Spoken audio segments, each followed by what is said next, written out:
सबों शारीरिक सुख हर लड़की की ख्वाहिश होती है। हर लड़की इसे अनुभव करना चाहती है। इसके साथ अच्छा दिखने, शरीर को मेंटेन रखना भी चाहती है। लेकिन यही तक एक लड़की की ख्वाहिश नहीं रुकती। इसके अलावा भी एक लड़की चाहती है, वो है आजादी। आजादी अपने मन की करने की, आजादी हर बंदिशें तोड़ने की। लेकिन यही आजादी एक दिन मेरे लिए सबसे बड़ी कैद बन जाएगी, मुझे पता नहीं था। मेरी उम्र 36 साल है। यह कहानी मेरी है, मेरी आजादी की तलाश, मेरे फैसलों की भूल और उस पछतावे की जिसने मुझे घेर लिया है। मैं एक छोटे से शहर में पली थी, लेकिन मेरे ख्याल हमेशा बड़े थे। मुझे लगता था कि जिंदगी सिर्फ मेरी शर्तों पर जी जानी चाहिए। परिवार, रिश्ते, नियम, ये सब मेरे लिए बोझ थे। मुझे लगता था कि दुनिया में औरतों को सिर्फ एक आजाद इंसान के रूप में जीना चाहिए, न कि किसी की बहू, पत्नी या बेटी बनकर। शादी? मैंने कभी सोचा नहीं था कि मैं ऐसा कदम उठाऊंगी। लेकिन परिवार के दबाव में अमित से शादी हो गई। वह एक अच्छा इंसान था, संवेदनशील, पारिवारिक और बेहद समझदार। लेकिन शायद यही समस्या थी। वह एक ऐसे परिवार का हिस्सा था जहां बहू से परंपरागत उम्मीदें थी।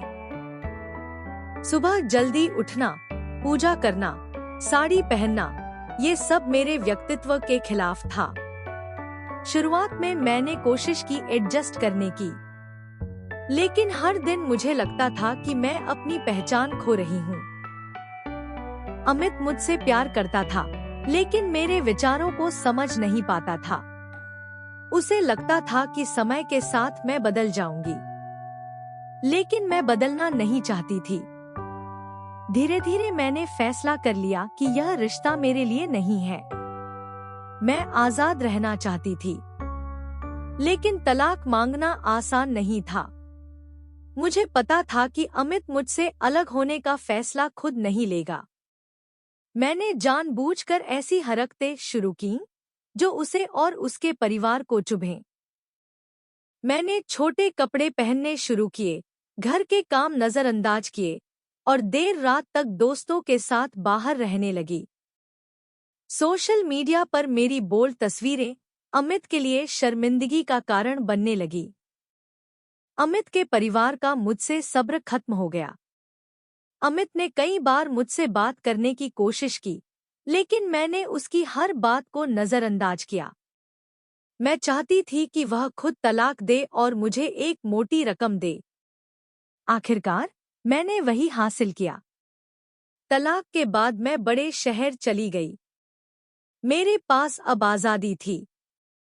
मैं वो सब करने लगी जो मैं चाहती थी, पार्टी, दोस्तों के साथ घूमना और अपनी जिंदगी अपनी शर्तों पर जीना। लेकिन जल्दी ही मुझे समझ आने लगा कि जो लोग मेरी जिंदगी में आते थे, वे सिर्फ मेरे साथ शारीरिक संबंध बनाना चाहते थे। मुझे यह एहसास नहीं हुआ था कि रिश्तों में प्यार और अपनापन कितना जरूरी होता है। मैं हर किसी के लिए केवल एक आकर्षण बनकर रह गई थी। समय बीतता गया। मेरे माता पिता का निधन हो गया। मेरे भाई अपने परिवारों में व्यस्त हो गए। जब मैं किसी परेशानी में होती, तो मेरे पास कोई ऐसा नहीं था जिससे मैं बात कर सकूं। मुझे एहसास हुआ कि जिस परिवार को मैंने ठुकरा दिया, वही मेरी असली ताकत था। अब मेरे पास पैसा था, आजादी थी, लेकिन सुकून नहीं था। अमित की याद मुझे परेशान करने लगी। मुझे एहसास हुआ कि उसने मुझसे प्यार किया था, लेकिन अब बहुत देर हो चुकी थी। कुछ महीने पहले मैं सोशल मीडिया पर अमित की प्रोफाइल देख रही थी। वह एक नए रिश्ते में था और खुश दिख रहा था। उसके चेहरे पर वही सुकून था जो शायद मैं कभी उसे दे ही नहीं पाई।